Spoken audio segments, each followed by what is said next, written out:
মাহে রমজান সামনে, এবারের রমজানে টার্গেট নাও 30 দিনের রোজার মাধ্যমে দিল থেকে আল্লাহর কাছে এইভাবে 30টা দিন হাতে গুনে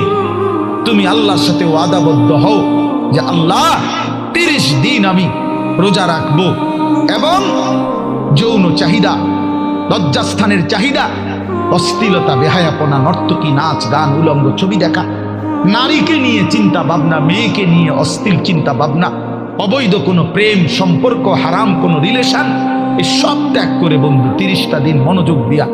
রোজা রাখো, তারাবি পড়ো, ইফতার করো, সাহারি করো, তাসবিহ পড়ো, তেলাওয়াত করো, কোনো আলেমে দ্বীনের সাথে উঠা বসা করো, ইমাম সাহেবের সাথে সম্পর্ক করো। ইনশাআল্লাহ দেখবা